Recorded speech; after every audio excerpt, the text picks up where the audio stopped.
자, 캐나다가 지금 대단히 위험한 길을 선택하고 있습니다.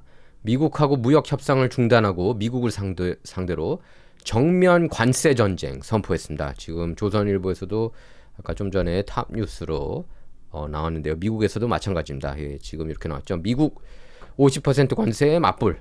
캐나다 총리 전쟁이다. 이렇게 나왔는데요. 그래서 미국 마크 캐니, 그러니까 지금 미국하고 무역 협상 중단하고 관세 전쟁 선포를 한 건데요. 마크 카니 캐나다 총리는 미국이 280억 캐나다 달러 규모 캐나다 상품 50% 상품의 50%를 그 관세를 부과하지 않았습니까? 그래서 미국이요. 그러니까 캐나다도 미국 제품에 똑같이 보복 관세를 부과하겠다고 밝힌 겁니다. 그러니까 미국이 280억 캐나다 달러 규모 캐나다 상품의 50% 관세를 먼저 이렇게 부과한 겁니다. 그러니까 이제 캐나다가 안 되겠다, 보복하겠다 나온 거고요. 똑같이. 그래서 철강하고 유제품, 가전제품, 농기계, 펄프하고 종이, 전자제품이 대상인데요. 그래서 미국이 때리면 캐나다도 달러 대 달러로 똑같이 때리겠다는 겁니다. 그래서 마크 카니 총리는 미국이 변했다, 그러면서 과거와 같은 관계로 돌아가지 않겠다고 선언했습니다. 근데 이걸 보면은, 예? 제가 보기에는 캐나다가 지금 용감한 길을 선택한 게 아니에요. 경제적으로 죽음의 길을 선택하고 있습니다. 캐나다가 미국하고 대등한 위치에서 장기적인 무역 전쟁을 벌일 수 있다고 생각한다면 그건 엄청난 착각이에요. 미국하고 캐나다가 서로 피해를 보는 건 맞습니다. 미국 기업하고 소비자도 관세 부담을 일부 떠안게 되는 거죠. 하지만 정말 중요한 거는 캐나다는 그동안에 미국한테 관세를 계속 때려왔고 미국은 거기에 대해서 제대로 대응을 안 해왔습니다. 트럼프 대통령이 들어오기 전까지는요. 그걸 캐나다 사람들이 간과하고 있어요. 미국만 봉입니까? 미국만 관세 두드러 맞아야 됩니까? 프리 트레이드도 중요하지만 자유무역도 중요하지만 페어 트레이드가 더 중요한 겁니다. 공정한 무역. 자유무역보다는 공정한 무역이 더 중요한 겁니다. 그렇기 때문에 미국인들이 두 차례나 트럼프 대통령을 백악관에 앉힌 거예요. 트럼프 대통령은 보호무역 하자는 게 아니에요. 공정한 무역을 하자는 겁니다. 어쨌든 양국이 입을 피해와 피해 규모 그리고 견딜 수 있는 능력은 전혀 달라요. 미국하고 캐나다. 캐나다 수출 70% 이상이 미국으로 갑니다. 캐나다 수출 70% 이상. 미국은 캐나다의 단순히 중요한 시장이 아니에요. 캐나다 경제를 쥐락펴락 움직이는 사실상의 생명선입니다. 반면 미국은 세계 최대 규모 소비시장하고 자본시장, 첨단기술, 에너지, 군사력까지 보유한 국가인데요.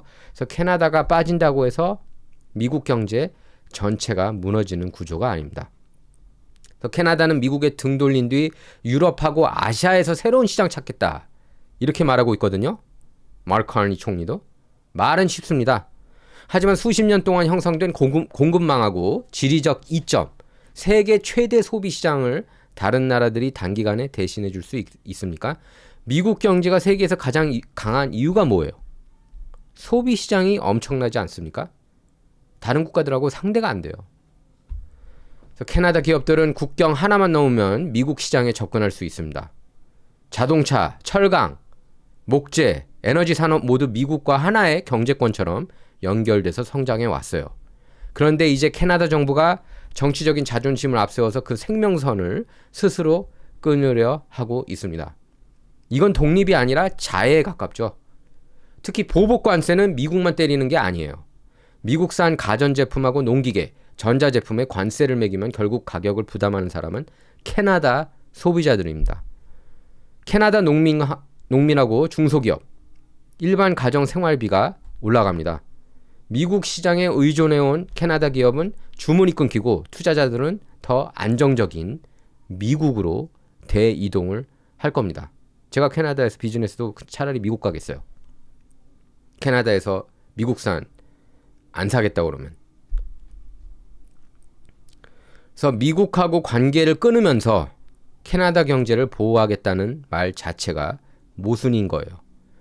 카니 총리는 캐나다가 미국의 천연가스하고 전력, 원유를 공급하고 있고 미국도 캐나다가 필요하다고 주장하고 있습니다. 캐나다가 미국 최대 고객 가운데 하나라는 주장도 역시 사실이에요. 하지만 그게 캐나다의 미국과 전면전을 벌일 능력이 있다는 뜻은 아닙니다. 미국은 필요한 경우 생산을 확대하고 새로운 공급처를 구하고 자국 중심으로 공급망을 재편할 수 있는 그런 파워가 있습니다. 미국은. 시간과 비용은 들겠죠. 하지만 버틸 수가 있는 겁니다. 미국은.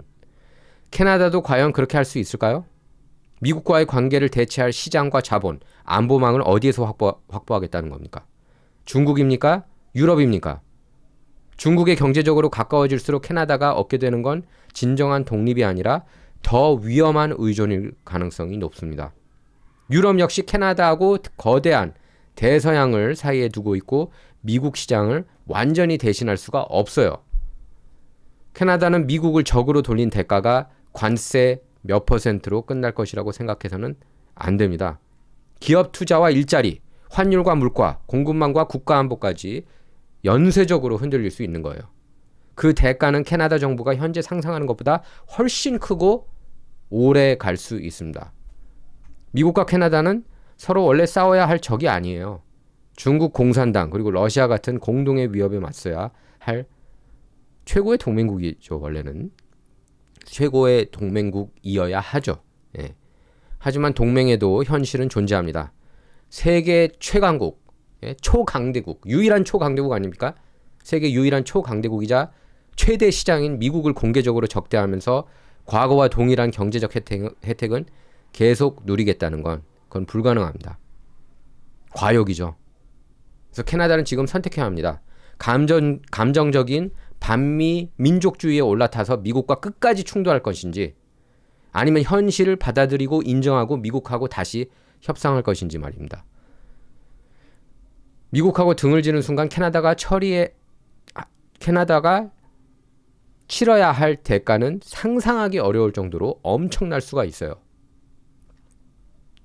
그래서 지금 캐나다에 필요한 건 미국을 향한 허세가 아니에요. 자국민 일자리와 미래를 지키기 위한 냉정한 현실 인식입니다. 마크 카니부터. 너무 좌파 정권들이 잡아서 문제예요. 지난번에 마크 카니가 사실상 지는 건데 사실 엉뚱한 반응이 일어난 거죠. 트럼프 대통령이 당선되면서 오히려 그 우파 후보가 낙선되는 그런 악영향도 있었어요. 캐나다한테. 자, 이대로 간다면 캐나다는 독립의 길이 아니라 경제적 고립, 쇠퇴, 그리고 죽음의 길로 들어서게 되는 겁니다. 캐나다 정부가 너무 늦기 전에 방향을 돌려야 해요. 자, 제가 토요일 지금 여기 2026년 8월 22일 굉장히 더워요. 예, 정말 덥습니다. 그래서 제가 지금 8월이 7월보다 더 더운 것 같아요. 예, 그래서 좌파 애들이 이거 지구 온난화 또 노래 부르겠는데 할 지경일 정도로 굉장히 매일마다 이렇게 덥습니다. 제가 사는 데는 그래도 시원한 지역인데 85도, 86도 그렇게 찍어요. 거의 95도, 100도까지도 갔습니다. 예, 근처에서는. 자, 진정은 여러분의 후원을 통해서 운영이 되고 있습니다. 여러분 후원이 큰 힘이 됩니다. 진실을 알리는 여정에 함께해 주셔서 진심으로 감사드립니다.